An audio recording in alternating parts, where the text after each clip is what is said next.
صبح سے شام تک 70,000 فرشتے اس کے لیے دعائیں مغفرت کرتے ہیں. آج دنیا میں پتہ ہے ہم کسی بڑے بزرگ شخصیت کو ڈھونڈ رہے ہوتے ہیں, کسی عالم دین سے پیار ہوتا ہے, کسی پیر صاحب سے محبت ہوتی ہے, بندہ کہتا ہے جا کے یار ان سے دعا کروا لوں میرا کام ہو جائے گا.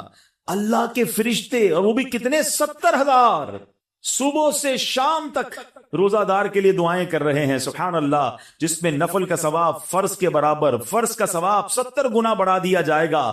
رمضان مبارک کی جب پہلی رات آتی ہے, اللہ پاک اس امت کی طرف نظر رحمت فرماتا ہے, اور جس پر اللہ نظر رحمت فرمائے اسے کبھی عذاب نہ دے گا. اس سے پتہ چل رہا ہے, 2-3 باتیں آ گئی ہیں کہ پہلی رات بڑی امپورٹنٹ ہے. آخری رات تو ہے ہی امپورٹنٹ, وہ بعد میں بتاؤں گا, مگر چونکہ ابھی پہلی رات آنے والی ہے نا, first night of Ramzan is very important. آپ نے سنا اس رات ہمیں یہ 2 رکعتیں پڑھنی ہیں. پھر فرمایا اس رات اللہ جس پر نظر رحمت فرمائے گا اس پر کبھی عذاب نہیں ہوگا. اور پھر کیا فرمایا کہ پہلی رات آسمانوں کے دروازے کھول دیے جاتے ہیں. سبحان اللہ. تو یہ خاص رات ہے. فرمایا اس مبارک مہینے میں بخشش کے پروانے بانٹے جائیں گے. کون سا وقت بڑا سینسٹیو ہے؟ جو افطار کا وقت ہے نا, یہ بڑا سینسٹیو ہے, بڑا حساس, بڑا خوبصورت وقت ہے. حدیث پاک میں آتا ہے جس کا مضمون ہے ہر روز افطار کے وقت 10 لاکھ گناہگاروں کی بخشش کی جائے گی. اور اس مبارک مہینے میں جتنے جمعے ہوں گے, فرمایا تب تو وارے نیارے ہو جائیں گے. جمعرات کی مغرب سے لے کر غروب آفتاب سے جمعے کے غروب آفتاب تک, یہ جو 24 آورز ہیں, یہ جو دن رات ہے, فرمایا ہر گھڑی میں 10 لاکھ گناہگار جہنم سے آزاد کر دیے جاتے ہیں. اور وہ بھی کون سے؟ جن پر جہنم واجب ہو چکی تھی, گناہوں کی وجہ سے جن پر جہنم واجب ہو گئی, وہ گناہگار بخشے جائیں گے. اللہ اکبر. اب سوچو یہ رمضان کیسا مہینہ ہے, اس کی کتنی خوشی ہونی چاہیے, کتنی پریپریشن ہونی چاہیے. افطار کا وقت تو اتنا نازک وقت ہے کہ 10 لاکھ بخشے جا رہے ہیں. ہم افطار میں کس کام میں لگے رہتے ہیں بھائی؟ سموسے آگے کے نہیں آئے, پکوڑے آگے کے نہیں آئے, شربت کہاں ہے, دہی بلے کہاں ہیں, فلاں چیز کہاں ہے, گھر میں ایک افراتفری مچی ہوئی ہوتی ہے. پلیز ٹرائی ٹو انڈرسٹینڈ, یہ افطار کا وقت مانگنے کا وقت ہے, گڑگڑانے کا وقت ہے, آنسو بہانے کا وقت ہے کہ مولا آج 10 لاکھ بخشے جا رہے ہیں. ان بخشے جانے والوں میں میرا بھی نام لکھ دے. کاش سارے اپنے گھر والوں کو بھی کہہ دیا کرو کہ چھوڑ دیں کچن کے کام, ہم بیٹھ جائیں, جو ہو گیا تیار ٹھیک ہے, یہ آخری 10-15 منٹ. اور سبحان اللہ, کراچی والوں کو تو اور فائدہ یہ ہے کہ عین اسی وقت تک عالمی مدنی مرکز میں ایک عجب سما ہوتا ہے, ایک آنسوؤں کی برسات ہے, ایک دعاؤں کا سلسلہ ہے. ہمارا تو ٹائم بھی میچ ہوتا ہے نا, پنجاب والے یا دنیا کے دوسرے ملکوں والوں کا وہ افطار کا وقت نہیں ہوتا, ہمارا تو ایگزیکٹ افطار کا وقت وہی ہوتا ہے. کیا ہی اچھا ہو کہ باپ بھی بیٹھا ہو, ماں بھی بیٹھی ہو, بچے بھی بیٹھے ہوں اور ہاتھ اٹھے ہوئے ہوں, اور اللہ کی بارگاہ میں التجائے ہوں, اے اللہ ہمارا گھرانہ تیرے دربار میں حاضر ہے, اے اللہ افطار کا وقت ہے, 10 لاکھ بخشے جائیں گے. اس بخشے جانے والوں میں ہماری فیملی کا, ہمارے گھر بار کا نام لکھ دے. اے میرے اسلامی بھائیوں, کچھ ایسا انتظام گھر میں کریں کہ 10-15-20 منٹ پہلے آپ سارے کاموں سے فارغ ہو جائیں, اب دعاؤں میں گزاریں. افطار سے پہلے بھی دعا کریں, مگر جو خاص مقبولیت کی گھڑیاں ہیں وہ عین افطار کے بعد ہیں. افطار میں لگ جاتے ہیں ہم, کوئی کھجور کھا لی, پانی پی لیا, دوبارہ ہاتھ اٹھائیں, دوبارہ مانگیں. یہ وقت ہے مانگنے کا, یہ قبولیت کی گھڑیاں ہیں. اللہ کرے کہ ہم ان لمحات کو پراپر انداز میں, صحیح انداز میں گزارنے میں کامیاب ہو جائیں. اپنے دل میں خوشی داخل کیجئے, پریپریشن کیجئے, تیاری کیجئے. آپ کے گھر پہ جیسا مہمان آتا ہے آپ ویسی تیاری کرتے ہیں نا. کوئی دور کا مہمان, نارمل مہمان, آپ نارمل سی تیاری کرتے ہیں. اسپیشل مہمان آپ اسپیشل تیاری کرتے ہیں. کچھ مہمان ایسے ہوتے ہیں جن کے آنے کے لیے انتظار ہوتا ہے, یقین نہیں آتا وہ ہمارے گھر آ رہے ہیں. بندہ گھر بھی سجاتا ہے, صفائی بھی کرتا ہے, خوشبو بھی لگاتا ہے, اچھے اچھے کھانے بناتا ہے. مہمان کی تیاری ہے نا. تو رمضان یہ رب کی طرف سے ہمارے لیے مہمان آ رہا ہے, ہماری بخشش کروانے آ رہا ہے. ہمیں اپنے آپ کو سجانا ہے, اپنے کردار کو سجانا ہے. اپنی صحت کا بھی اس لیے خیال رکھو کہ میں اب ایسے الٹے سیدھے کھانے نہ کھاؤں رمضان سے پہلے. پتہ ہے جس کی شادی ہونے والی ہوتی ہے تو دولہے کو لوگ کہتے ہیں بھائی ذرا خیال رکھنا, شادی والے دن ہی بیمار مت ہو جانا. 1 ہفتہ پہلے سے احتیاط کرواتے ہیں, زیادہ سفر نہیں کرواتے, زیادہ تھکن والا کام نہیں کرواتے. تو کیا ہی اچھا ہو کہ ماہ رمضان سے پہلے ہم اپنی صحت کا خیال رکھیں, تھوڑا سا ریسٹ کریں. مجھے روزے رکھنے ہیں, مجھے انشاءاللہ تراویاں پڑھنی ہیں. اپنے کام کاج کو موڈیفائی کریں. آپ بہت بیزی رہتے کاروبار میں, نوکری میں, تو کوشش کریں کہ کوئی ایسی ترتیب بنائے کہ میرا کچھ کام کم ہو جائے تاکہ میں روزے رکھ سکوں, میں عبادت کر سکوں. ساری زندگی پڑی ہے کام کرنے کے لیے. لیکن عجیب بات پتہ ہے کیا ہے, اس وقت 2 قسم کی تیاریاں ہو رہی ہیں. ہوں گے کچھ نیک لوگ جو انشاءاللہ عبادت کی تیاریاں، تلاوت کی تیاریاں، خوب روزے، تراویح اور اس کے بارے میں سوچ رہے ہوں گے، مگر کچھ لوگ وہ ہیں جو اس وقت اسٹاک جمع کر رہے ہوں گے، کاروبار کیسے چمکانا ہے، کون سی آئٹم کا ریٹ بڑھ جائے گا، وہ کاروباری لوگ پیسے کمانے کی تیاری کر رہے ہوں گے. کچھ گھر والے وہ ہوں گے جو یہ سوچ رہے ہوں گے بھئی رمضان میں پکانا کیا ہے، کھانا کیا ہے، کون سی آئٹم لینی ہے. رمضان کھانے پینے کے لیے نہیں آتا. اچھا ویسے بڑی عجیب بات ہے، ذرا سوچیں آپ کہ ماہ رمضان میں ہم روزے رکھتے ہیں، لاجیکلی تو سمجھ یہ آتا ہے کہ ہمارا وزن تھوڑا کم ہو جانا چاہیے، ہم تھوڑے سمارٹ ہو جائیں، مگر کئی لوگ وہ ہیں جن کا رمضان میں وزن بڑھ جاتا. کیوں بھائی؟ اس لیے کہ سحری میں زیادہ کھاتے ہیں، پورا دن روزہ رکھنا ہے. رات زیادہ اس لیے کھاتے ہیں کہ پورا دن روزہ رکھا تھا، پھر 2 بار اور کھاتے ہیں کہ کل پھر روزہ رکھنا ہے. تو عام دنوں میں 2 بار کھاتے ہیں، رمضان میں 4-5 بار کھاتے ہیں. اور وہ کھاتے ہیں جو نہیں کھانا چاہیے. پورا سال جو چیز نہیں کھاتے وہ رمضان میں کھاتے ہیں، پھر موٹے ہو جاتے ہیں، طبیعت خراب ہو جاتی ہے، گلے خراب ہو جاتے ہیں. نہیں، ماہ رمضان تو کم کھانے کا مہینہ ہے، فریش ہونے کا مہینہ ہے. لیکن ہمارے یہاں تو فیسٹیول، اگر میں کہوں کسی کو کہ کسی غیر مسلم کو اگر رمضان میں دورہ کرا دیا جائے پاکستان کے مختلف شہروں کا اور کہیں بتاؤ کیا آپ نے دیکھا، تو کہے گا لگتا ہے مسلمانوں کا کوئی کھانے پینے کا تہوار آ رہا ہے. کہ میں جس مٹھائی کی دکان پہ گیا وہ رش تھا، جس پکوڑے کی دکان پہ گیا وہ لائنیں لگی ہوئی تھی افطار سے پہلے، اور بورڈ لگے ہوئے تھے سحری آفر، افطار آفر. تو لگتا ہے مسلمانوں کا کوئی کھانے پینے کا سالانہ تہوار آتا ہے. کتنی عجیب بات ہے یار. جس مہینے میں پورا دن کھانے پینے سے رکنا ہے، اس مہینے میں سارا دن رات کھانے پینے کی باتیں ہو رہی ہوتی ہیں. مجھے بتائیں نا، ہم دوست آپس میں ملتے کیا بات کرتے ہیں؟ یار سناؤ آج سحری کہاں کرنی ہے؟ اچھا بھائی افطار کہاں کرنا ہے؟ رات کدھر چلنا ہے کھانے کے لیے؟ ارے بھائی یہ بات کون کرے گا؟ تراویح کدھر پڑھنی ہے آج؟ تلاوت کدھر کرنی ہے؟ تہجد کہاں پڑھنی ہے؟ علم دین کی محفل کدھر سجی ہوئی ہے؟ ذکر و اذکار میں آج بیٹھ کے کدھر کرنا ہے؟ آج مل کے اللہ کی بارگاہ میں گر گڑا کر دعائیں کہاں کرنی؟ یہ گفتگو کیوں نہیں ہوتی؟ ماہ رمضان تو نیکیوں کا اجر بڑھا دیا گیا، مگر دماغ میں ایک ہی بات گھوم رہی ہوتی ہے. یا دوسری آج کل کھیل کود شروع ہو گیا رمضان میں. ایسا نہ کریں. ماہ رمضان کے کیسے کیسے فضائل ہیں ذرا سنیے گا.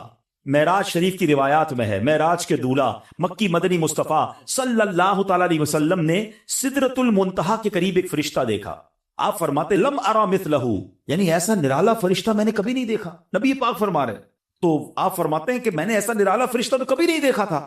یہ جب تسبیح کرتا تھا تو اس کی ایسی خوبصورت آواز تھی کہ اس آواز سے عرش بھی جھوم اٹھتا تھا. میں نے جبریل سے پوچھا ایو خلقی ھذا، اے جبریل یہ کون سی مخلوق ہے؟ عرض کی حضور یہ ایک فرشتہ ہے جو حضرت آدم علیہ السلام سے 2000 سال پہلے پیدا کیا گیا تھا. میں نے پوچھا اس سے پہلے یہ کہاں تھا؟ عرض کیا اللہ پاک نے عرش کے نیچے جنت میں ایک جگہ بنائی ہے، یہ وہیں ہوتا ہے. حضور آج آپ کے دیدار کے لیے حاضر ہوا ہے. کیا شان ہے میرے آقا کی. ہر کوئی فدا ہے بن دیکھے، دیدار کا عالم کیا ہوگا. ارے فرشتہ بھی میرے آقا کے دیدار کا تمنائی ہے. جبریل امین کہتے حضور آج آپ کے دیدار کے لیے حاضر ہوا ہے. مکی مدنی سلطان صلی اللہ تعالی علیہ وسلم فرماتے ہیں اب نبی پاک علیہ الصلوۃ والسلام نے اس فرشتے سے ایک بڑا کمال کا سوال کیا. ذرا سنیے گا، آپ کا ایمان تازہ ہو جائے گا. پیارے آقا علیہ الصلوۃ والسلام نے اس فرشتے کو سلام کیا تو وہ اللہ پاک کی تسبیح میں مصروف تھا، اسے سلام سنائی نہ دیا.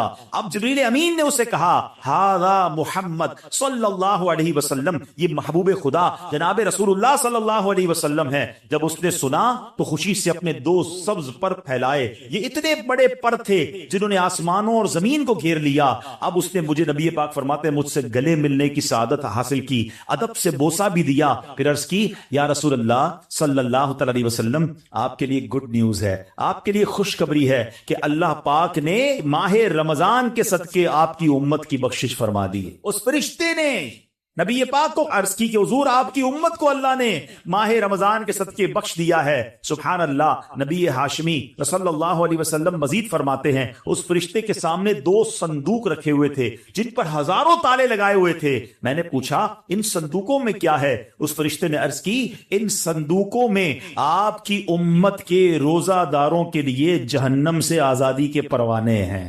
آئے ہائے، ہماری مغفرت کا انتظام پہلے ہی رب نے فرما دیا ہے. کاش ہم ماہ رمضان کے قدردار بن جائیں. اے گناہ گاروں تمہاری سمجھ لو بات بن آئی ہے. عاصیوں کی مغفرت کا لے کر آیا ہے پیام. جھوم جاؤ مجرموں رمضان ماہ غفران ہے. بھائیوں بہنوں کرو سب نیکیوں پر نیکیاں، پڑ گئے دوزخ پہ تالے قید میں شیطان ہے۔ اللہ اکبر۔ تو اے میرے پیارے اسلامی بھائیوں، یہ اس قدر مبارک مہینہ ہے کہ اللہ کریم اس مہینے میں رحمتوں اور برکتوں کے دروازے کھول دیتا ہے، اس مہینے میں مغفرتوں کے انتظام ہو گئے ہیں۔ اللہ کرے کہ ہم ماہ رمضان کی قدر کرنے والے بن جائیں۔ رب عز و جل قرآن مجید میں اس ماہ مبارک کے بارے میں فرماتا ہے، ماہ رمضان کی آپ اہمیت کا اندازہ اس بات سے بھی لگائیں کہ پورے قرآن میں صرف ایک ہی مہینے کا ذکر ہے، اور وہ مہینہ کون سا ہے؟ وہ مہینہ ماہ رمضان ہے۔ اللہ قرآن میں فرماتا ہے، بسم اللہ الرحمن الرحیم، شہر رمضان الذی انزل فیہ القرآن ھدی للناس وبینات من الھدی والفرقان فمن شہد منکم الشہر فلیصم۔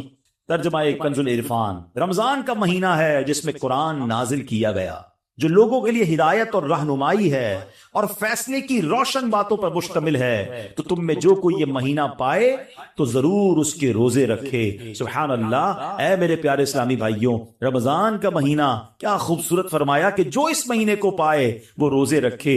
پیارے اسلامی بھائیوں، رمضان المبارک کی شان کیسی ہے؟ جس کو بھی رمضان ملتا ہے نا، اس کو گویا لاٹری لگتی ہے۔ میں آپ کو واقعہ سناتا ہوں، بہت امیزنگ واقعہ ہے۔ پیارے آقا علیہ الصلوۃ والسلام کی بارگاہ میں بڑے صحابی ہیں، بلند مرتبہ صحابی ہیں، حضرت طلحہ بن عبید اللہ رضی اللہ تعالیٰ عنہ فرماتے ہیں کہ ایک مرتبہ دو شخص نبی پاک کی بارگاہ میں ایک ساتھ آئے، دونوں نے کلمہ پڑھا، صحابی ہونے کا درجہ حاصل کر لیا، بڑے نیک اور پرہیزگار تھے، اور ان میں سے ایک عبادت اور ریاضت میں بہت زیادہ محنت کرتے تھے۔ جو زیادہ عبادت گزار تھے، یہ ایک مرتبہ ایک غزوے میں شریک ہوئے اور شہید ہو گئے، جہاد میں گئے اور شہید ہو گئے، اور ایک سال بعد دوسرے جو صحابی تھے ان کا بھی انتقال ہو گیا۔ ٹھیک ہے، حضرت طلحہ فرماتے ہیں ان دونوں کے دنیا سے جانے کے بعد ایک رات میں نے خواب میں دیکھتا ہوں کہ میں جنت کے دروازے پر کھڑا ہوں، یہ دونوں صحابی رسول وہاں موجود ہیں۔ اتنے میں جنت کے اندر سے کوئی باہر آیا، وہ صحابی جن کا انتقال ایک سال بعد ہوا تھا انہیں لے کر جنت میں چلا گیا۔ تھوڑی دیر کے بعد دوبارہ وہ فرشتہ آیا اور جو صحابی ایک سال پہلے شہید ہوئے تھے ان کو بعد میں جنت میں لے کر گیا۔ اب بات سمجھ آ رہی ہے؟ جو شہید ہوئے، زیادہ عبادت کرتے تھے، وہ بعد میں جنت میں گئے، اور جو ایک سال بعد جن کا انتقال ہوا، جو اتنی عبادت نہیں کرتے تھے مگر وہ جنت پہ پہلے چلے گئے۔ اچھا کمال دیکھو صحابہ کرام علیہ رضوان کا، کہ جو بھی خواب دیکھتے تھے، جو بھی ذہنوں میں سوال ہوتا تھا، ڈائریکٹلی نبی پاک علیہ الصلوۃ والسلام کی بارگاہ میں آ جاتے۔ ان کے پاس کیسی نعمت موجود تھی کہ اس کا مسئلے کا حل تو نبی پاک نے کرنا ہے۔ کہ حضور یہ کیا ماجرا ہے؟ شہید وہ ہوئے، عبادت بھی زیادہ کرتے تھے، جنت میں وہ بعد میں جا رہے ہیں، جن کا انتقال بعد میں ہوا حضور وہ پہلے جا رہے ہیں جنت میں۔ اللہ اکبر۔ تو نبی پاک علیہ الصلوۃ والسلام نے کیا خوبصورت جواب دیا، فرمایا یہ دوسرے صحابی ایک سال زیادہ زندہ نہیں رہے؟ کہاں جی حضور، یہ تو ایک سال زیادہ زندہ رہے۔ تو فرمایا کیا ایک سال زیادہ زندہ رہنے والے نے ایک سال پہلے شہید ہونے والے سے زیادہ روزے نہیں رکھے ایک سال؟ فرمایا ہاں روزے تو رکھے۔ تو نبی پاک نے پوچھا کیا اس ایک سال بعد والے نے سجدے زیادہ نہیں کیے؟ عرض کیا جی حضور سجدے بھی زیادہ کیے۔ تو نبی پاک نے فرمایا بس اسی وجہ سے ان دونوں کے درمیان زمین و آسمان کا فرق ہے۔ بات سمجھ آ رہی ہے؟ مومن اور نیک آدمی کی لمبی عمر، یہ اس کے لیے بہت بڑی سمجھ لو فائدہ ہے کہ وہ جتنا جیتا ہے اتنے سجدے زیادہ کرتا ہے، اتنے رمضان اسے ملتے ہیں۔ یاد رکھیے گا، بندہ نیک ہو اور عمر طویل ہو تو اس کے وارے نہیں آ رہے ہیں، لیکن اگر بندہ گناہ گار ہے، اس کی عمر بڑی ہو جائے تو وہ تو مارا گیا نا، اس کی تو روز نماز قضا ہو رہی ہے، اس کے رمضان کے روزے بھی قضا ہو رہے ہیں، وہ روز جھوٹ بول رہا ہے، تو وہ روز حرام کما رہا ہے، تو اس کا تو گناہوں کا میٹر جاری ہے نا۔ یہ لوگ بڑی عمر کی جو دعا کرتے ہیں نا، بڑی اچھی نعمت ہے یہ، لیکن اللہ سے ہمیشہ یہ دعا کریں کہ مولا نیکیوں والی طویل عمر عطا فرما، عافیت والی طویل عمر عطا فرما۔ تو پتہ چلا کہ پھر رمضان آ رہا ہے میری بخشش کروانے، پھر رمضان آ رہا ہے میرے نامہ اعمال میں۔ تو پتہ چلا کہ ماہ رمضان یہ ہمارے لیے بہت بڑا احسان ہے۔ اللہ خیر سے رمضان عطا کر دے، اس کو ضائع نہ ہونے دینا، اس کو خوب نیکیوں میں گزارنا۔ پچھلے گناہوں کی معافی کا ایک اور چانس دیا جا رہا ہے، مغفرت کا گویا ایک اور موقع آنے والا ہے۔ اللہ کرے کہ ہم اس کی قدر کرنے میں کامیاب ہو جائیں۔ یا خدا ہم عاصیوں پر یہ بڑا احسان ہے، یا خدا ہم عاصیوں پر یہ بڑا احسان ہے، زندگی میں پھر عطا ہم کو کیا رمضان ہے۔ یا الہی تو مدینے میں کبھی رمضان دکھا، یا الہی تو مدینے میں کبھی رمضان دکھا، مدتوں سے دل میں یہ عطار کے ارمان ہے۔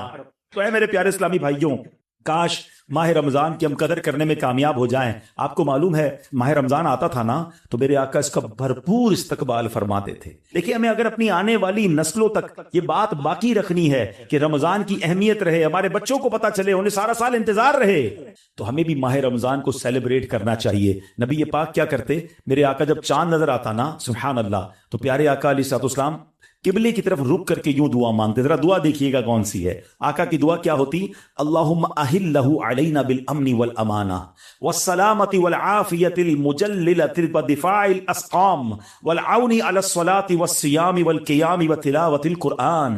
اللہم سلمنا لرمضان وسلمہ منا حتی ینقضی وقد غفرت لنا ورحمتنا وعفوت عنا. اے اللہ اس چاند کو ہم پر امن و امان, سلامتی, مکمل عافیت اور بیماریوں سے حفاظت کا ذریعہ بنا, اور نماز, روزے, عبادت اور تلاوت قرآن پر مدد کا سبب بنا.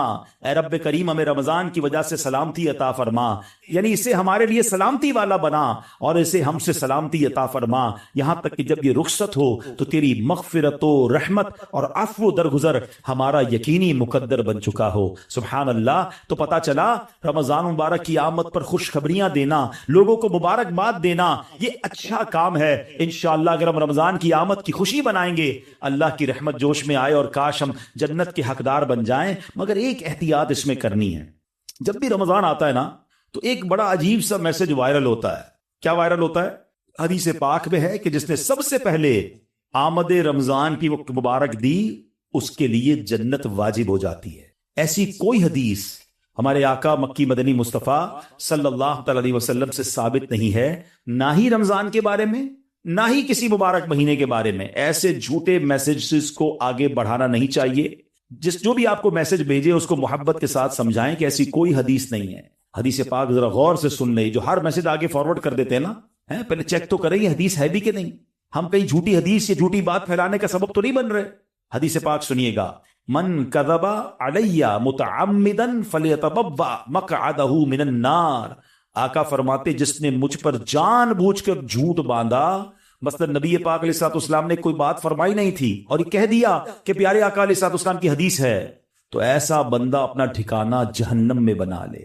تو بالکل بھی اور لوگ اچھا یہ تو عجیب ہے نا, کہیں بیٹھے اللہ قرآن میں یہ فرماتا ہے بھائی, قرآن میں آیا ہے, کدھر آیا ہے بھائی یہ اس کو بھی نہیں پتا ہے, حدیث میں یہ بات آئی ہے, بھائی کون سی حدیث کس کتاب ہے پتا کچھ نہیں ہے, اپنی طرف سے بولی جا رہے ہیں. بھائی کس نے کہا ہے آپ کو قرآن میں آیا ہے, حدیث میں آیا ہے, آپ کو جب پتا نہیں ہے, آپ کو یاد نہیں, اتنا سخت معاملہ ہے نبی پاک کی طرف جھوٹ باندھنا ہے. اور آقا نے کیا فرمایا, اپنا ٹھکانہ جہنم بنایا. تو آپ کہہ دیں میں نے کہیں پڑھا ہے, ہو سکتا ہے میں نے کہیں سنا ہے. قرآن اور حدیث کی بات کرتے تو لرزہ آ جانا چاہیے. ایک زبر زیر پیش کا ہم فرق نہیں کر سکتے قرآن میں. جناب اللہ نے قرآن میں یہ فرمایا, تم کو نہیں پتا قرآن میں یہ ہے, بحث کریں گے اور قرآن کو بیچ میں لے آئیں گے. یہ ہماری خواتین بھی بہت کرتی ہیں. تو مہربانی کر کے اس سے توبہ کریں, اور ان معاملات میں جب تک آپ کے سامنے, آپ دیکھیں آج کروڑوں لوگوں کی تقدیریں بدلنے والے, لاکھوں ہزاروں حافظ اور عالم بنانے والی شخصیت امیر اہل سنت, نہ جانے کتنی ہزاروں ان کو حدیثیں یاد ہوں گی, کتنی روایتیں اور آیتیں یاد ہیں, مگر آج بھی آپ مدنی مذاکرے میں دیکھیں یہ کیوں, یہ ہماری تربیت کے لیے کہ وہ پہلے قرآن کی کوئی آیت پڑھنی ہے تو لکھا ہوا سامنے لاتے ہیں, حدیث پڑھنی تو پورا پڑھ کے سناتے ہیں تاکہ ایگزیکٹلی وہی لفظ لوگوں کے سامنے جائے جو نبی پاک کے دہان مبارک سے نکلا ہے. تو ہماری آپ کی جرت نہیں ہونی چاہیے کہ حدیث میں اپنی طرف سے حاشیے لگائیں, اپنی طرف سے معاذ اللہ قرآن پاک کے بارے میں. بعض اوقات تو یہ بات ایمانیات پر آ جائے گی اگر اپنی طرف سے کوئی بات ایڈیشن کر رہا ہے, تو بڑے احتیاط کی حاجت ہے. البتہ ماہ رمضان ایک اور خوبصورت آیت سنیے گا. اس میں قرآن پاک نے جو ہم پر رمضان کے روزے فرض کیے گئے نا, اس کا ریزن بیان کیا. یعنی ہماری شریعت ہم سے چاہتی کیا ہے, روزے تو ہم برسوں سے رکھ رہے ہیں, بچپن سے روزے رکھ رہے ہیں, کئی ایسے یہاں ایسے ہوں گے, لیکن اس روزے سے میں حاصل کیا کرنا ہے. قرآن کیا فرماتا ہے سنو, اللہ قرآن میں فرماتا ہے, یا ایھا الذین آمنوا کتب علیکم الصیام کما کتب علی الذین من قبلکم. اے ایمان والو تم پر روزے فرض کیے گئے جیسے تم سے پہلے لوگوں پر فرض کیے گئے تھے, مگر آگے ریزن بتایا گیا کیوں کیے گئے, لعلکم تتقون. قرآن کہتا ہے تاکہ تم پرہیزگار بن جاؤ. آج سمجھ لیں, میں اس موضوع کو تھوڑا اور مزید ڈیفائن کروں گا. کہ روزے فرض ہونے کی وجہ قرآن نے کیا بیان کی؟ لعلکم تتقون، تاکہ تم پرہیزگاری اختیار کرو، تم پرہیزگار بن جاؤ۔ اس آیت کریمہ میں جو روزے کی اعلیٰ ترین حکمت اور بہت بڑا فائدہ بیان کیا گیا، ایکچولی اس میں چھپا ہوا ہے لعلکم تتقون، تاکہ تم پرہیزگار بن جاؤ۔ اے میرے پیارے اسلامی بھائیوں، پتا چلا کہ مبارک مہینہ ہے جس میں ہمیں تقوی حاصل کرنا ہے۔ آپ نے علماء کرام کا بیان سنا ہوگا، وہ بعض علماء کہتے ہیں الحمدللہ رب العالمین والعاقبۃ للمتقین۔ اس کا معنی پتہ ہے؟ اے ہائے، یقین کریں کبھی کبھی خطبہ ہی ہلا دیتا ہے یہ جملہ اگر سمجھ آ جائے نا کہ تمام تعریفیں اس رب کے لیے ہیں جو عالمین کا رب ہے، والعاقبۃ للمتقین، جو آخرت ہے نا، جو بعد والی زندگی ہے وہ ہے ہی متقین کے لیے، تو ہم کدھر جائیں گے؟ اگر ہم متقیوں میں نہیں ہیں تو پھر ہمارا کیا بنے گا؟ اب ذرا غور کیجئے، تقوی یہ بڑی کمال کی نعمت ہے، آسان نہیں ہے، مگر سبحان اللہ رمضان کا روزہ جو ہے وہ ہمیں متقی بنانے آیا ہے۔ قرآن کہتا بھی یہی ہے لعلکم تتقون، تاکہ تم پرہیزگار بن جاؤ، متقی بن جاؤ۔ سبحان اللہ، تقوی کتنی بڑی دولت ہے۔ حضرت ابو سعید خدری رضی اللہ تعالیٰ عنہ سے روایت ہے، رسول اکرم نور مجسم شفیع معظم صلی اللہ علیہ وسلم نے ایک صحابی کو نصیحت کرتے ہوئے فرمایا علیک بتقوی اللہ فإنہ جماع کل خیر، تم پر تقوی لازم ہے کہ بے شک تقوی تمام بھلائیوں کا مجموعہ ہے، تمام بھلائیوں کا کمبینیشن کیا ہے؟ وہ تقوی ہے۔ حجت الاسلام امام محمد غزالی فرماتے ہیں اے عزیز، تجھے جاننا چاہیے کہ تقوی ایک نایاب خزانہ ہے، اگر تم اس خزانے کو حاصل کرنے میں کامیاب ہو گئے تو تم بہت بڑی کامیابی حاصل کر لو گے۔ یوں سمجھو کہ دنیا اور آخرت کی تمام بھلائیاں تقوی میں جمع کر دی گئی ہیں۔ اور وہ تقوی کیسے ملے گا؟ وہ روزے سے ملتا ہے۔ اگر بندہ صحیح معنوں میں روزہ رکھ لے تو انشاءاللہ وہ تقوی اختیار کر لے گا۔ تو اے میرے پیارے اسلامی بھائیوں، اب ذرا غور کیجئے، ایکچولی رمضان کو نئی زندگی پانے کا مہینہ قرار دیا گیا۔ یہ بڑی کمال کی بات سنیے گا، شاید آپ کو حیرانی ہوگی کہ صوفیہ کرام کے مطابق انسان 2 مرتبہ پیدا ہوتا ہے۔ ہر انسان، صوفیہ کرام کہتے ہیں 2 مرتبہ پیدا ہوتا ہے۔ پہلی ولادت تو وہ مشہور ہے جب ہم دنیا میں آئے، کوئی 30 سال پہلے آیا، کوئی 40 سال، ڈیٹ آف برتھ ڈے بناتے نا، وہ تو پہلی ولادت ہے۔ فرمایا دوسری ولادت وہ ہوتی ہے کہ جب بندہ دل کی پاکیزگی حاصل کر لیتا ہے، جب بندہ باطنی بیماریوں سے، حرص، لالچ، ہوس، دنیا کی محبت، تکبر، خود پسندی سے اپنے آپ کو پاک کر لیتا ہے، یہ اس کی دوسری ولادت ہوتی ہے۔ یعنی زندگی میں ایک موقع ملتا ہے بدلنے کا، ٹرن اراؤنڈ ہونے کا، اپنے آپ کو سدھارنے کا، سچی توبہ کرنے کا۔ ایک بار پھر رمضان آ رہا ہے، آؤ دوبارہ جی لیتے ہیں، آؤ دوبارہ بدل جاتے ہیں، آؤ اپنے رب سے دوستی کر لیتے ہیں۔ جو زندگی گزری ہمیں سب کو معلوم ہے کیسی گزری، کیوں نہ یہ رمضان اپنے آپ کو بدلنے کا مہینہ بنا دیں۔ اللہ نے پھر موقع دے دیا ہے۔ اے میرے پیارے اسلامی بھائیو، اس بات کو اس طرح سمجھیے، ایک بزرگ بڑی عمر کے تھے، ان کی عمر 60 یا 70 سال تھی، بال بھی سفید تھے۔ کسی نے کہا حضور آپ کی عمر کتنی ہے؟ کہتے 4 سال۔ کہ حضور کیوں مذاق کر رہے ہیں، اتنی بڑی عمر ہے، آپ کے تو اپنے پوتے پوتیاں ہوں گی، آپ کہہ رہے ہیں 4 سال عمر ہے۔ کہتے ہیں بات یہ ہے کہ عمر تو بہت زیادہ ہے، بس توبہ کیے ہوئے 4 سال ہی ہوئے ہیں، اللہ سے دوستی کیے ہوئے 4 ہی سال ہوئے ہیں، باقی زندگی تو کھیلوں میں، گناہوں میں گزار دی ہے۔ اب آپ سنبھالیں تو کام اپنے سنور جائے، ہم نے تو کمائی سب کھیلوں میں گوائی ہے، پتہ نہیں ہم کب بدلیں گے، کب وہ زندگی پھر حاصل کریں گے، ورنہ زندگی کیسے گزر رہی ہے۔ ہم میں سے بہت سارے اچھی طرح جانتے ہیں کہ صبح ہوتی ہے، شام ہوتی ہے، زندگی یوں ہی تمام ہوتی ہے۔ کبھی کبھی تو ڈر لگتا ہے یار کہ زندگی بڑھ رہی ہے، ہمارے گناہ بڑھ رہے ہیں یا نیکیاں بڑھ رہی ہیں؟ کبھی سوچے تو صحیح، کوئی بیلنس شیٹ تو بناؤ کہ ہر گزرنے والا دن ہم اپنی موت کے قریب ہو رہے ہیں۔ یہ جو برتھ ڈے پر خوشی مناتے ہیں ان کو سوچنا چاہیے، میں نہیں کہتا ناجائز ہے، لیکن جس کی 20 سال کا ہو گیا، 25 سال، 30 سال، آپ سمجھ رہے ہیں آپ آگے بڑھ رہے ہیں، آپ موت کے قریب ہو رہے ہیں، ایک زندگی کا سال کم ہو رہا ہے، ہر گزرنے والا دن ہم قبر کے قریب ہو رہے ہیں۔ عقل کیا کہتی ہے کہ جو قبر کے جتنا قریب ہوتا جائے اسے نیکیاں اور بڑھانی چاہیے، مگر ہمارا تو ماجرا ہی الگ ہے۔ اعلیٰ حضرت کہتے ہیں نا، نفس یہ کیا ظلم ہے، جب دیکھو تازہ جرم ہے، نفس یہ کیا ظلم ہے، جب دیکھو تازہ جرم ہے، نہ تو وہاں کے سر پہ اتنا بوجھ بھاری، واہ، روز جرم، روز گناہ، روز خطائیں، ہمارا بنے گا کیا؟ تو کتنی کمال کی باتیں بزرگ نے کہی کہ میری عمر تو 4 سال ہے، کیونکہ اس سے پہلے والی زندگی تو میں شمار ہی نہیں کرتا ہوں، توبہ کی ہے، نمازیں شروع کر دی ہیں، اللہ کو راضی کرنے والے کام شروع کیے، یہی میری اصل زندگی ہے۔ تو اے میرے پیارے اسلامی بھائیوں، کاش ہمیں یہ بات سمجھ آ جائے اور ہم توبہ کرنے والے بن جائیں. اللہ پاک کے نبی حضرت عیسیٰ علیہ نبینا علیہ الصلوۃ والسلام کا فرمان ہے لن یلج ملکوت السماوات من لم یولد مرتین، یعنی جو بندہ 2 مرتبہ پیدا نہیں ہوتا وہ آسمانی بادشاہت میں داخل نہیں ہو سکتا. یہ بزرگوں کے اقوال ملتے ہیں کہ دوسری زندگی کب ملی تمہیں؟ توبہ کے بعد والی زندگی، اللہ سے دوستی والی زندگی.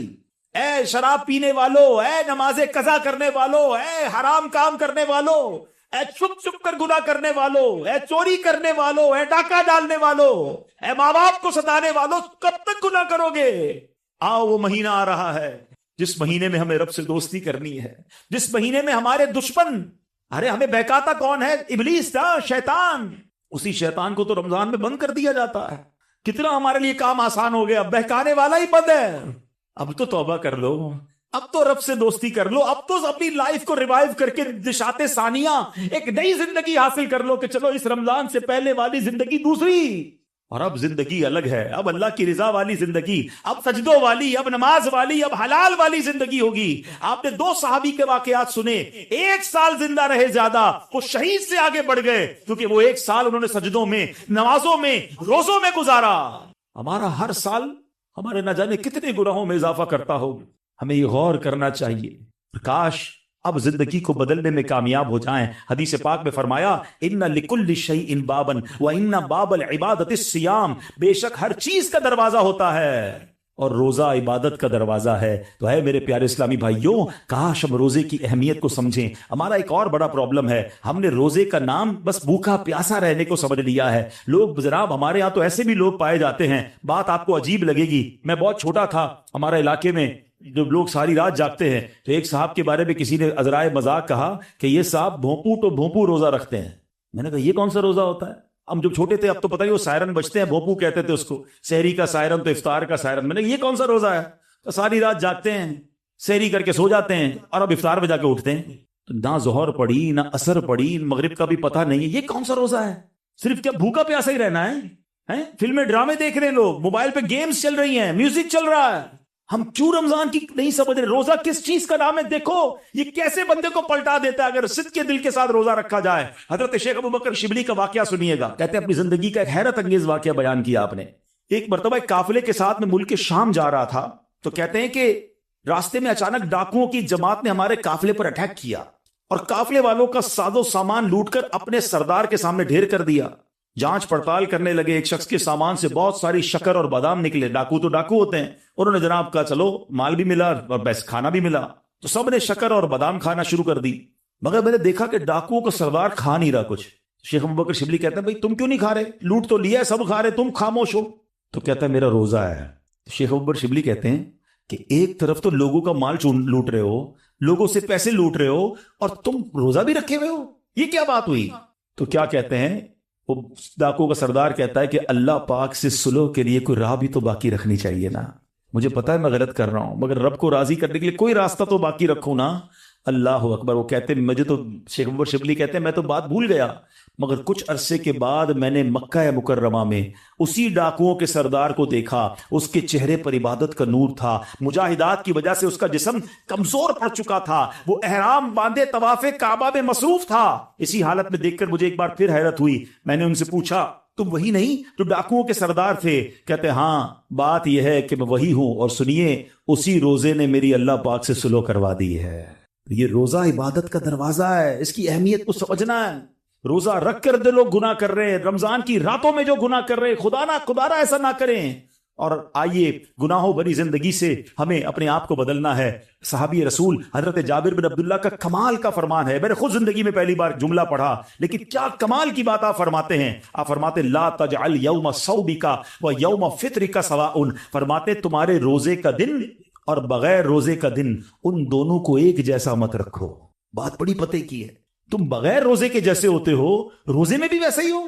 روزے کا دن الگ ہونا چاہیے، اس دن عبادتیں زیادہ ہونی چاہیے، اس دن گناہوں سے بدلنا ہونا چاہیے، اس دن میرے اندر اور تبدیلی آنی چاہیے۔ کاش آنکھوں کا روزہ ہو کہ میری آنکھیں حرام نہ دیکھیں، کاش زبان کا روزہ ہو کہ میری زبان جھوٹ نہ بولے، کسی کا دل نہ دکھائے، کاش میرے ہاتھ بھی روزے میں ہو، یہ ہاتھ کسی ظلم کی طرف نہ بڑھیں، کاش میرے پیر بھی روزے والے ہوں، یہ پیر مجھے کسی حرام کے اڈے کی طرف نہ لے جائیں۔ اللہ کرے کہ صرف بھوکا پیاسا نہیں، ہم اپنے پورے جسم کا روزہ رکھیں، اپنے کردار کا روزہ رکھیں، میری ذات سے کسی کو تکلیف نہ پہنچے۔ اور سچی بات بتاؤں، روزہ تو بہت سارے لیسن دیتا ہے۔ تقوی کی بات ہو رہی ہے نا، ایکچولی تقوی کی شاندار پریکٹس بھی ہمیں روزہ کرواتا ہے۔ مجھے بتائیے، جب ہم روزہ رکھتے ہیں اور افطار کا وقت قریب آنے والا ہوتا ہے، لاکھوں کروڑوں لوگ روزہ رکھتے ہیں پوری دنیا میں، اب دیکھیں تو اربوں لوگ روزہ رکھتے ہیں، کوئی ایک اسلامی بھائی، بچہ بچی مجھے بتا دیں، اسلامی بھائی اسلامی بہن، کہ جو روزے سے پہلے چپکے سے گھر میں جائے، کوئی دیکھنے والا نہ ہو اور کچھ کھانا پینا کھا لے۔ آپ کے ساتھ کئی بار ایسا ہوا ہوگا کہ افطار سے پہلے آپ گھر گئے ہوں گے، گھر میں کوئی نہیں ہے، آپ نے فریج کھولا ہوگا، کوئی ٹھنڈا شربت پڑا ہوا ہے، فروٹ کٹا ہوا ہے، گھر میں پانی کا جگ بھی پڑا ہوا ہے، آپ کو پیاس بھی لگ رہی ہے، گھر میں کوئی بھی نہیں ہے، کوئی ایک ایسا جس نے چپکے سے پانی پی لیا ہو۔ جب کوئی نہیں دیکھ رہا، بھائی کیوں نہیں پیا آپ نے؟ تو آپ کیا جواب دیں گے؟ کون دیکھ رہا ہے؟ اللہ دیکھ رہا ہے۔ ایسا ہی ہے نا؟ اچھا، یہ تو چلے کھانے پینے کی بات ہے، ہم افطار سے پہلے عصر کی نماز پڑھ رہے ہیں، حلق خشک، تھکے ہارے، وضو خانے پر گئے، وضو کر رہے ہیں، جب کلی کرتے ہیں تو ہمارے منہ میں پانی آ چکا ہے، منہ اور حلق میں کتنا فاصلہ ہے؟ 1 انچ کا بھی فاصلہ نہیں ہے، کوئی دیکھ بھی نہیں سکتا کہ میں نے کلی کر کے پانی کتنا باہر نکالا، کتنا اندر ڈال دیا۔ تو ایک آدھا گھونٹ پی لو بھائی، کسی کو نہیں پتا چلے گا۔ تو آپ کیا جواب دیں گے؟ کون دیکھ رہا ہے؟ جواب ذرا بلند آواز سے دو نا، کون دیکھ رہا ہے؟ کمال کی بات ہے۔ دیکھو روزہ کیسی شاندار پریکٹس کرا رہا ہے، میں اکیلا ہوں، کھا پی اس لیے نہیں رہا ہوں کہ اللہ دیکھ رہا ہے۔ اور آپ کو پتا یہی کھانا پینا سحری کا وقت ختم ہونے سے پہلے بھی حلال، افطار کا وقت ہو گیا اس کے بعد پھر حلال، صرف اس ٹائم میں نہیں کھا پی رہا، حلال چیزیں تھی، روزے کی وجہ سے بعد میں رک گیا۔ تو جو رب تمہیں کھاتے پیتے دیکھ رہا ہے وہ حرام کام کرتے نہیں دیکھتا۔ آپ سوچیں، یہ شاندار، ہم ہر سب جتنے مسلمان پریکٹس کرتے ہیں رمضان میں، بالکل پکی پریکٹس ہوتی ہے، اللہ دیکھ رہا ہے اس لیے نہیں کھاؤں گا، اللہ دیکھ رہا ہے پھر فلم کیوں دیکھتے ہو، اللہ دیکھ رہا ہے پھر حرام کیوں دیکھتے ہو، اللہ دیکھ رہا ہے تم جھوٹ کیوں بولتے ہو۔ رمضان میں بھی گناہ کر رہے ہیں لوگ، اور رمضان کے بعد تو دھڑلے سے کر رہے ہیں۔ کیا میرا رب معاذ اللہ تمہیں صرف کھاتے پیتے دیکھ سکتا ہے؟ تمہیں حرام کام کرتے ہوئے، حرام کماتے ہوئے، جھوٹ بولتے ہوئے، کسی پر زیادتی کرتے ہوئے نہیں دیکھ رہا؟ اس وقت کیوں خیال نہیں آتا اللہ دیکھ رہا ہے؟ اس کا مطلب یہ ہوا کہ اللہ کی رحمت سے ہمیں پریکٹیکلی تقوی کی پریکٹس کرائی جاتی ہے رمضان میں، تاکہ ہم تگڑے ہو جائیں، ہم روحانی طور پہ مضبوط ہو جائیں۔ شیطان کو بند کر دیا جاتا ہے، لیکن جیسے ہی شیطان آزاد ہوتا ہے، جو مسجد صبح و شام بھری رہتی ہے وہ خالی ہو جاتی ہے، جناب پھر غلط گناہوں کے کام شروع ہو جاتے۔ کیوں؟ ارے ہماری تو پریکٹس کروائی گئی رمضان میں کہ رمضان کے بعد بھی مضبوط رہیں۔ آئیں اس بار ایسی پکی سچی نیت کر لو کہ انشاءاللہ رمضان کا بھی انتظار نہیں کریں گے، آج سے انشاءاللہ اب نمازوں کی پابندی شروع ہو جائے گی انشاءاللہ، آج سے اب گناہوں کو چھوڑ کر رمضان کا استقبال کرنا ہے نا۔ آئیے میں بتاتا ہوں وہ رمضان کیسے گزارتے تھے۔ سبحان اللہ، اللہ کے پیارے حبیب علیہ الصلوۃ والسلام جب رمضان آتا نا، بی بی عائشہ فرماتی ہے آپ کے چہرے کا رنگ بدل جاتا۔ اچھا کیوں بدلتا تھا؟ کہ خوف خدا، کہ کہیں رمضان میں حق کے بندگی ادا کرنے میں کوئی کمی نہ رہ جائے۔ یہ کس کی بات ہو رہی ہے؟ محبوب رب العالمین جناب رسول اللہ صلی اللہ تعالی علیہ وسلم، آپ کا رنگ بدل جاتا۔ کیا کبھی ایسا ہوا کہ رمضان میں ہمارے چہرے کا رنگ بدلے، کہ ہم ڈر جائیں کہ یا اللہ رمضان تو مل گیا، کہیں اس کا ادب کر سکوں گا کہ نہیں؟ ٹینشن ہی کسی کو نہیں ہے، فکر ہی کوئی نہیں ہے۔ نبی پاک کا یہ انداز تھا۔ پھر پیارے آقا علیہ الصلوۃ والسلام، اچھا پھر جو رمضان کی بے حرمتی کرتے ہیں نا، جو رمضان کی راتوں میں گناہ کرتے ہیں، ماذ اللہ رمضان کی قدر نہیں کرتے، وہ بھی ذرا ایک واقعہ سن لیں۔ علامہ ابن جوزی رحمۃ اللہ تعالی لکھتے ہیں، اللہ پاک کے آخری نبی رسول مقبول علیہ الصلوۃ والسلام نے فرمایا میرے پاس جبریل امین حاضر ہوئے، عرض کی یا رسول اللہ صلی اللہ تعالی علیہ وسلم، قیامت میں ایک نوجوان کو لایا جائے گا، وہ غمگین ہوگا، رو رہا ہوگا، فرشتے اس کو لوہے کے گرزوں یعنی آئرن راڈ سے اسے ہانک رہے ہوں گے، وہ نوجوان 1000 سال تک الامان الامان پکارتا رہے گا، لیکن اس کو امان نہیں دی جائے گی۔ پھر اس نوجوان کو 1000 سال کے بعد رب قہار کی بارگاہ میں پیش کیا جائے گا، اللہ پاک فرشتوں کو حکم دے گا کہ اسے منہ کے بل جہنم میں ڈال دو۔ جبریل امین کا بیان سن کر رسول اکرم صلی اللہ تعالی علیہ وسلم نے فرمایا اے جبریل یہ کون ہوگا؟ عرض کیا حضور وہ آپ کا ایک امتی ہوگا۔ فرمایا اس کا گناہ کیا ہوگا؟ اس کا گناہ کیا ہوگا؟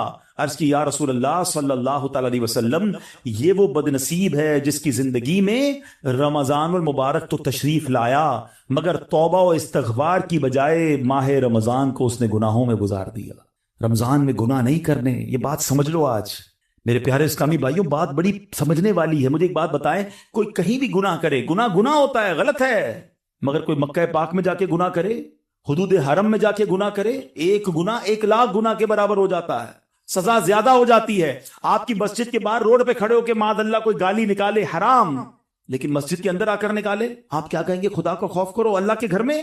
تو اسی طرح کچھ مقام کی اہمیت ہوتی ہے، کچھ وقتوں کی اہمیت ہوتی ہے، کچھ مہینوں کی اہمیت ہوتی ہے۔ رمضان ہمیں بخشوانے آیا ہے۔ اچھا ایسا تو ہے نہیں کہ جیسے ہی رمضان کا چاند نظر آئے گا میری جناب جتنی بھی گناہوں کی عادتیں وہ آٹومیٹکلی بند ہو جائیں گی۔ جس کی جھوٹ بولنے کی عادت ہے، جس کی حرام دیکھنے کی عادت ہے، جس کی لڑائی کرنے کی عادت ہے، جس کی معاذ اللہ برے کام کرنے کی عادت ہے، وہ رمضان میں کیسے بچائے گا اپنے آپ کو؟ تو ابھی سے اپنے آپ کو بچانا شروع کر دیں، پریکٹس شروع کریں اور اپنا ذہن بنا لو۔ آپ کچھ بھی ہو جائے میں نے انشاءاللہ گناہ نہیں کرنا ہے۔ رمضان میں اپنے آپ کو گناہوں سے بچانا ہے۔ میرا موبائل اگر گناہوں کی طرف لے جاتا ہے، مجھے موبائل نہیں چاہیے، میں بھلے وہ چھوٹا والا موبائل لے لوں یا کم از کم یہ پیجز اور یہ بہت سارے جو سافٹ ویئر اپنے موبائل سے نکال دوں، کیونکہ کہیں میرا موبائل ہی مجھے گناہ نہ کروا دے۔ مجھے نہیں کھولنا ٹی وی اگر میرے ہاتھ سے ریموٹ ہاتھ میں آتا ہے اور میں کچھ غلط چیز دیکھتا ہوں۔ مدنی چینل دیکھیں، سبحان اللہ۔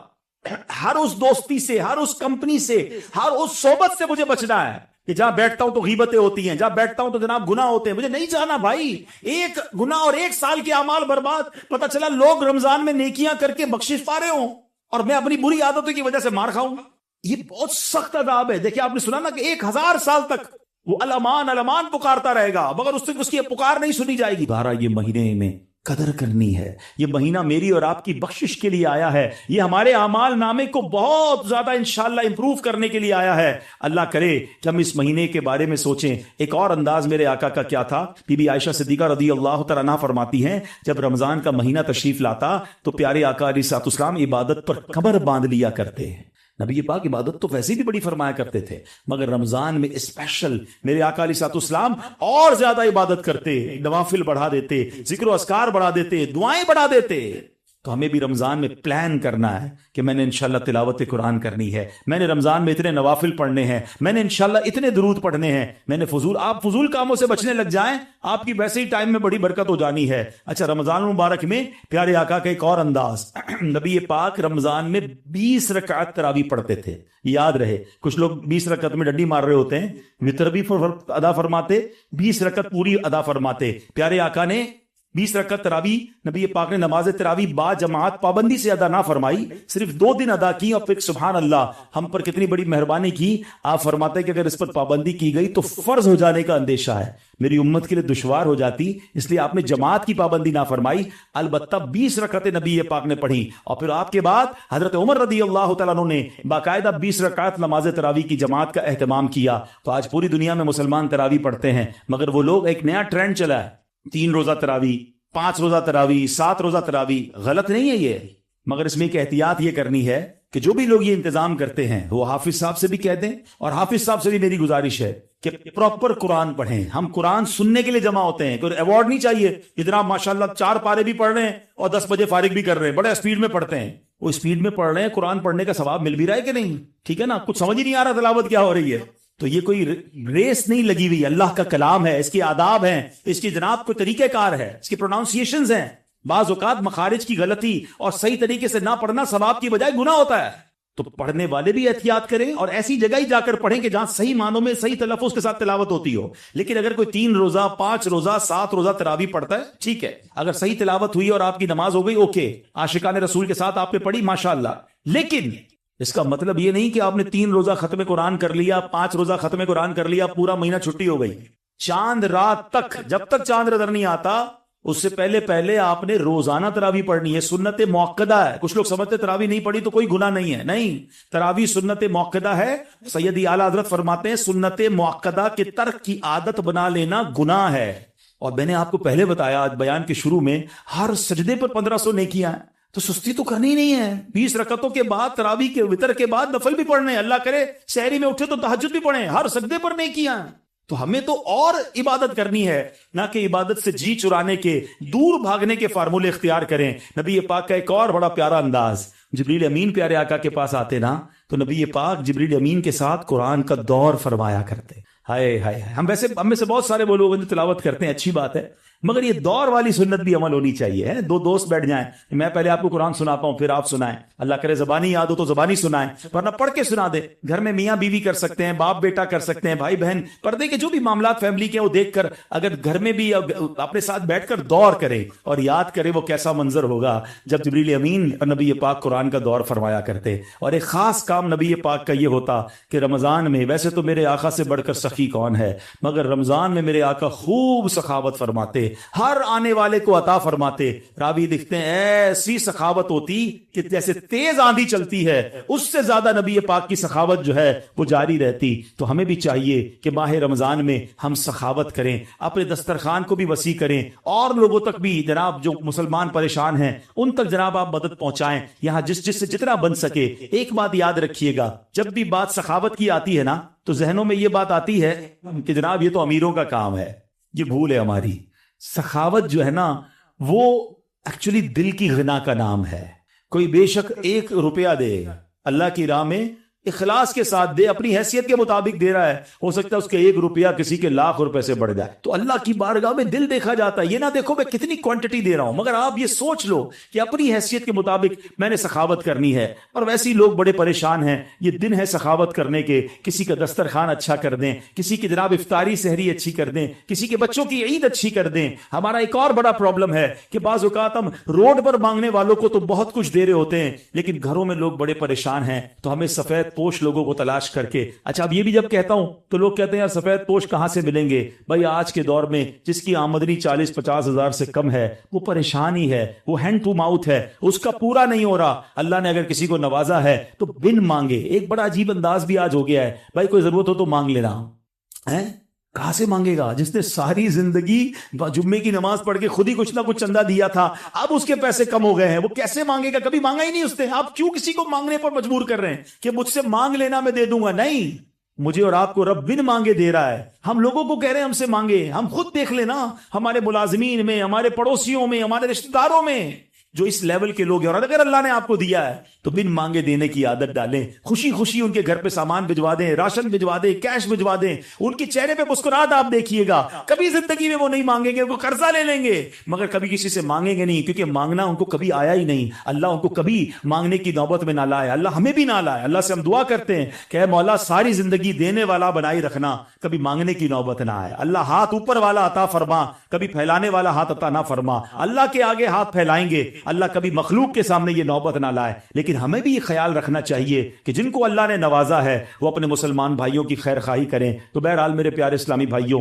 باتیں تو بڑی ہوئی کہ ماہ رمضان میں گناہوں سے بچنا ہے، ماہ رمضان میں عبادت کرنی ہے، ماہ رمضان میں تلاوت کرنی ہے، ماہ رمضان کے ایک ایک لمحے کو استعمال کریں۔ جیسا کہ میں نے کہا کہ افطار کا وقت بڑا مبارک ہے، اس وقت دعائیں کریں۔ تہجد پڑھنا بڑا آسان ہو جاتا ہے رمضان میں، جب بھی سحری کے لیے اٹھیں آپ پہلے وضو کر کے کم از کم 2 رکعت پڑھیں، کچھ دیر دعا کریں، خاص قبولیت کا وقت ہے، اور پھر آپ سحری وغیرہ گھر والے مل کر کر لیں۔ اور سبحان اللہ، پاکستان میں تو ایک اور بڑی نعمت ہمیں یہ حاصل ہے کہ دعوت اسلامی نے وہ کمال کیا، اللہ سلامت رکھے میرے پیر و مرشد کو، کیا شاندار طریقہ دیا ہے کہ جس سے ممکن ہو کہ مجھے رمضان میں گناہ نہیں کرنے، جو یہ چاہتا ہے کہ پورا رمضان میں برکتوں والا پالوں، تو کیا شاندار فارمولہ دیا کہ پورے مہینے کا اعتکاف دعوت اسلامی نے کئی سالوں سے شروع کیا ہوا ہے، اور ہزاروں ہزار اسلامی بھائی دنیا بھر میں پورے مہینے کے اعتکاف میں بیٹھتے ہیں۔ اور عالمی مدنی مرکز کے اعتکاف کی تو کیا بات ہے، دنیا کے کتنے ملکوں سے لوگ آتے ہیں، اور قبلہ شیخ طریقت امیر اہل سنت بھی وہاں جلوہ فرما ہوتے ہیں۔ تو آپ میں سے جن سے بن پڑے